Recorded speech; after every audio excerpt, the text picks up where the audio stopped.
السلام علیکم دوستو، تو آج میں ایک بار پھر سے حاضر ہوئی ہوں آپ لوگوں کے لیے ایک اچھی سی کہانی لے کر۔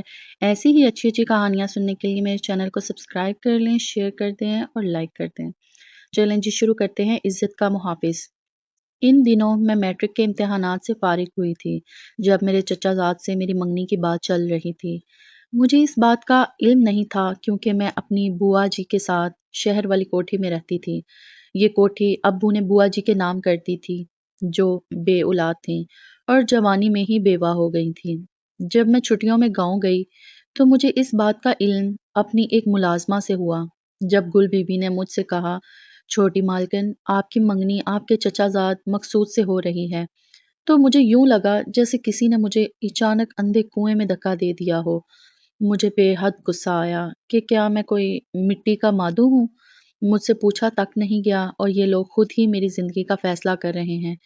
زندگی میں نے گزارنی ہے یا انہوں نے؟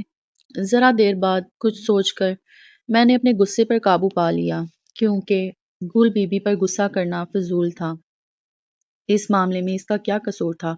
میں نے کہا، اچھا تم جاؤ اور اس بات کا تذکرہ کسی سے مت کرنا۔ تھوڑی دیر میں اپنے بستر پر لیٹی سوچتی رہی کہ یہ کیا ہو رہا ہے۔ میں شہر میں رہتی ہوں اور مقصود گاؤں میں رہ کر دیہاتی بن گیا ہے۔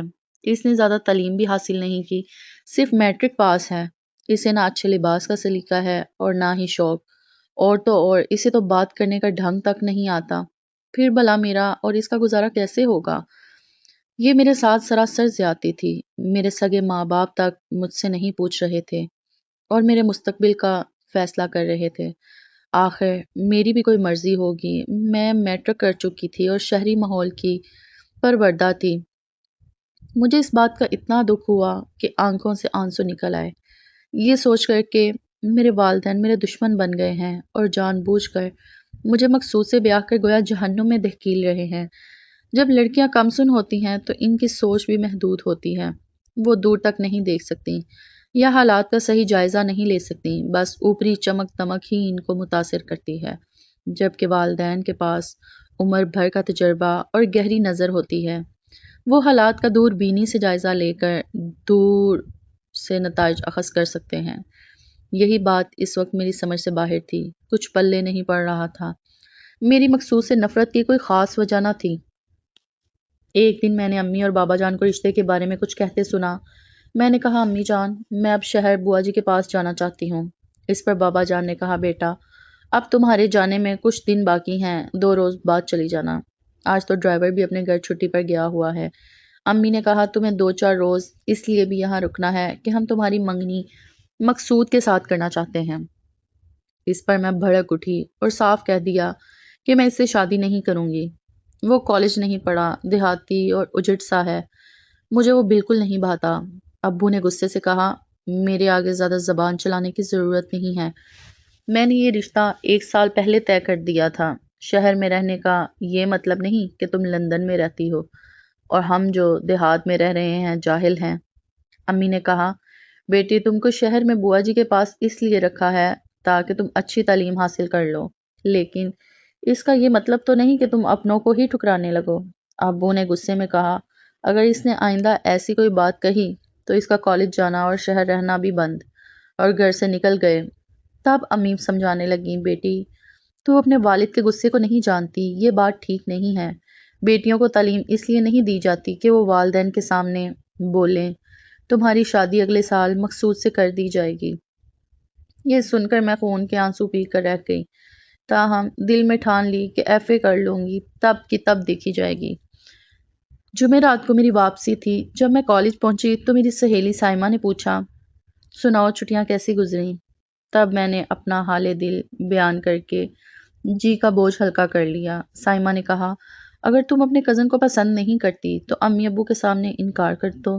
میں نے جواب دیا، یہ بھی کر کے دیکھ لیا ہے مگر ابو نہیں مانتے، وہ اس وقت پورے ڈکٹیٹر بنے ہوئے ہیں۔ وہ اپنی لڑکی کو مار دیں گے لیکن اس کی پسند قبول نہیں کریں گے۔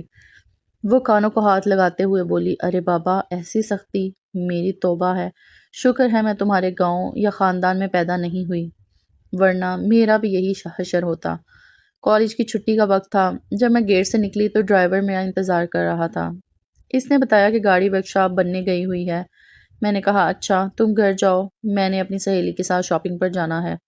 وہ چلا گیا تو میں سائمہ کے ساتھ بازار چلی گئی، جہاں سے میں نے کچھ چیزیں لیں۔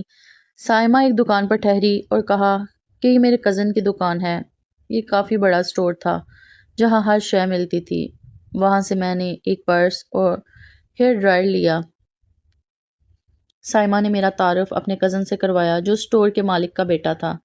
اس کا نام خیام تھا۔ خیام نے سائمہ کی وجہ سے بل میں کافی رعایت کر دی اور اپنے ڈرائیور کو کہہ کر ہمیں ڈراپ بھی کروا دیا۔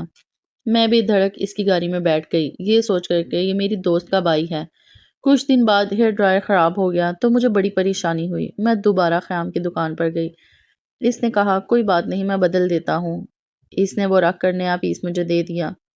میں اس کی عنایت سے بہت خوش تھی کہ اگر کسی دوسری جگہ سے لیا ہوتا تو وہ کبھی تبدیل نہ کرتے۔ اس دن بھی خیام نے آفر کی کہ آپ کو ڈراپ کر دیتا ہوں۔ میں نے کہا شکر ہے آپ نے یہ مشکل حل کر دی، ورنہ اس وقت سواری کہاں ملتی۔ جب میں اسٹور سے باہر آئی تو خیام خود میرے پیچھے آیا اور اپنی گاڑی کا دروازہ کھول دیا۔ میں سمجھی تھی کہ ڈرائیور موجود ہوگا، مگر اس کی اس عنایت پر حیران ہو کر میں نے کہا آپ خود؟ اس نے جواب دیا ہاں، ڈرائیور اس وقت کسی کام سے گیا ہوا ہے، میں ڈراپ کر دیتا ہوں۔ میں اس کے ساتھ گاڑی میں بیٹھ گئی۔ اب وہ مجھے بہت اچھا لگنے لگا تھا۔ راستے میں ہم باتیں کرتے جا رہے تھے۔ گھر کے دروازے پر پہنچ کر وہ افسردہ ہو گیا اور کہنے لگا کتنی جلدی آپ کی منزل آ گئی، پھر نہ جانے کبھی ملاقات ہو یا نہ ہو۔ میں نے کہا ایسی کیا بات ہے، میں آپ کے اسٹور سے آئندہ بھی چیزیں خریدنے آتی رہوں گی۔ اس نے جواب دیا بات ایسی ہی ہے کیونکہ میں چاہتا ہوں کہ آپ سے میری شادی ہو، آپ مجھے بہت اچھی لگی ہیں۔ اس کے منہ سے یہ الفاظ سن کر میں کسی اور ہی دنیا میں پہنچ گئی۔ میرے وہم و گمان میں بھی نہیں تھا کہ وہ اچانک ایسی بات کہہ دے گا۔ اس نے پوچھا اگر آپ اجازت دیں تو میں اپنے گھر والوں کو آپ کے گھر رشتے کے لیے بھیج دوں۔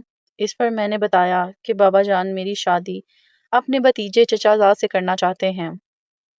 اس نے پوچھا کیا آپ بھی اس کزن سے شادی کرنا چاہتی ہیں؟ میں نے شدت سے جواب دیا ہرگز نہیں، میں اس سے شادی نہیں کرنا چاہتی۔ وہ گاؤں کا گنوار ہے۔ نہ جانے اس دن میں نے کیوں یہ فیصلہ کر لیا کہ میں خیام سے ہی شادی کروں گی۔ میں اس کے ساتھ شہر کی سڑکوں پر گھومتی اور وہ مجھے ہوٹلوں میں لے جا کر کھانا کھلاتا۔ اب ہم اتنے قریب آ گئے تھے کہ میں کسی اور سے شادی کے لائق نہیں رہی تھی۔ میں خیام سے کہتی کہ اب تمہیں مجھ سے شادی کرنی ہے تو وہ کہتا ایف اے کا امتحان دے لو، ایسا نہ ہو تمہارے والدین رشتے کی بات پر اتنے برہم ہوں کہ تمہیں کالج سے ہٹا کر گاؤں لے جائیں۔ یہاں کم از کم ہم مل تو سکتے ہیں۔ تمہارے امتحانوں کے بعد کوئی حل سوچیں گے۔ میرے خیام سے تعلق کا سائمہ کو بالکل علم نہیں تھا کیونکہ خیام نے مجھے منع کیا تھا کہ اسے مت بتانا۔ امتحانات قریب تھے، اب میں خیام سے کم ملتی تھی۔ وہ بے چین رہتا کہ میں دن میں ایک بار آدھے گھنٹے کے لیے ہی صحیح ضرور ملوں۔ ایک ہفتہ امتحان میں رہتا تھا کہ میں رول نمبر سلپ لینے کالج آئی تو وہ گاڑی لیے گیٹ پر منتظر تھا۔ اس دن وہ مجھے دور اپنے دوست کی خالی کوٹھی میں لے گیا۔ اس نے کہا اتنے دنوں کی جدائی مجھ سے برداشت نہیں ہوتی۔ میں نے جواب دیا مجھ سے بھی نہیں۔ میں نے اسے یہ بھی بتایا کہ اب میری طبیعت خراب رہنے لگی ہے اور مجھے ایسا محسوس ہوتا ہے کہ میں کسی مصیبت میں گرفتار ہو گئی ہوں۔ یہ بات سن کر وہ پریشان ہو گیا اور مجھے ایک لیڈی ڈاکٹر کے پاس لے گیا جس نے میرے خدشے کی تصدیق کر دی۔ تبھی وہ یکدم بدل گیا اور کہنے لگا یہ میری وجہ سے نہیں ہوا ہے کیونکہ اس کا کوئی ثبوت نہیں کہ تم صرف مجھ سے ہی ملتی ہو، کیا پتا کسی اور سے بھی ملتی ہو۔ یہ سن کر میرے پیروں تلے سے زمین نکل گئی۔ میں نے ہاتھ جوڑے کہ مصیبت کے ان لمحات میں ایسا نہ سوچو، بلکہ یہ سوچو کہ اب تمہیں ہی مجھ سے شادی کرنی ہے اور میرا ہاتھ تھامنا ہے، کیونکہ اب میں نہ تو گھر واپس جانے کے قابل رہی ہوں اور نہ کسی کو منہ دکھانے کے۔ اس نے بے دردی سے جواب دیا میرا نکاح میری کزن سے ہو چکا ہے، میں اسے طلاق نہیں دے سکتا اور نہ تم سے شادی کر سکتا ہوں، میں مجبور ہوں، میرے والدین کبھی نہیں مانیں گے۔ میں نے روتے ہوئے پوچھا آخر اس کا حل کیا ہے؟ تو اس نے کہا حل یہ ہے کہ ابھی چند ہی دن گزرے ہیں، اگر تمہاری شادی فوراً مقصود سے ہو جائے تو تمہارے گناہ پر پردہ پڑ سکتا ہے اور تم عزت کی زندگی گزار سکتی ہو۔ یہ کہہ کر وہ مجھے میرے گھر کے قریب اتار کر چلا گیا۔ پہلے 2-3 دن میری کچھ سمجھ میں نہ آیا۔ میں رات کو روتی تھی اور دن کو پرچے دیتی تھی۔ جوں توں کر کے امتحانات دیے اور فوراً اپنے والدین کے پاس گاؤں چلی گئی۔ وہاں پہنچی تو میری شادی کی تیاریاں ہو رہی تھیں۔ میں نے خدا کا شکر ادا کیا۔ والدین سمجھ رہے تھے کہ میں شادی سے انکار کروں گی، لیکن میں نے بالکل چپ سادھ لی۔ وہ خوش ہو گئے کہ اس بار ہماری بیٹی سمجھدار اور فرمانبردار ہو کر آئی ہے۔ خیر، اللہ نے میری اور میرے والدین کی لاج رکھ لی۔ شہر سے آنے کے 1 ہفتے بعد ہی میں مقصود کی دلہن بنا دی گئی۔ مقصود ایک بھولا بالا، معصوم اور سادہ انسان تھا۔ اس نے بخوشی مجھے قبول کر لیا۔ وہ سوچ بھی نہیں سکتا تھا کہ میں اپنی متاع حیات لٹا چکی ہوں۔ اللہ مجھ پر مہربان تھا۔ اس نے میرا پردہ رکھ لیا اور میرے راز کو تش تش بام کرنے یا رسوائی سے ہمکنار کرنے کے بجائے مجھے عزت کی زندگی بخش دی۔ اور مجھے یہ عزت دینے والا کون تھا؟ میرا وہی دیہاتی اجڑ کزن جسے میں اپنے لائق نہیں سمجھتی تھی۔ آج پتا چلا کہ وہ نہیں بلکہ میں اس کے لائق نہیں تھی۔ وہ تو ایک بہت مہربان اور عظیم شخص ہے۔ وہ لوگ جو سیدھے سادے ہوتے ہیں فریبی نہیں ہوتے۔ ہم انہیں اجڑ اور بے وقوف سمجھتے ہیں، حالانکہ وہ مخلص اور ہم سے کہیں اونچے کردار کے حامل ہوتے ہیں۔ ہم ان کی قدر کریں نہ کریں وہ ہماری قدر کرتے ہیں، حالانکہ ہم ان کے قدموں کی دھول کے برابر بھی نہیں۔ آج میں 3 بچوں کی ماں ہوں۔ مقصود نے مجھے قبول کیا اور وہ مجھے بہت خوش رکھتے ہیں۔ جس شخص کو میں ہمیشہ گاؤں کا گنوار کہتی تھی، آج وہی میرا قدردان ہے۔ تمام لڑکیوں کو میری نصیحت ہے کہ شادی اپنے والدین کی مرضی سے کریں، کیونکہ جو فیصلہ والدین کرتے ہیں وہی صحیح اور اولاد کی بہتری کے لیے ہوتا ہے۔ لوگ کہتے ہیں کہ محبت کرنا جرم نہیں، لیکن میں اپنے تجربے کی بنیاد پر کہتی ہوں کہ اس میں خطرہ ہے۔ آپ کی ذرا سی بھول آپ کی پوری زندگی برباد کر سکتی ہے۔ تو دوستو، کیسی لگی آپ کو میری یہ کہانی؟ کامنٹ میں ضرور بتایا کریں۔ ایسی ہی اچھی اچھی کہانیاں سننے کے لیے میرے چینل کو سبسکرائب کر دیں، شیئر کر دیں اور لائک کر دیں۔ شکریہ۔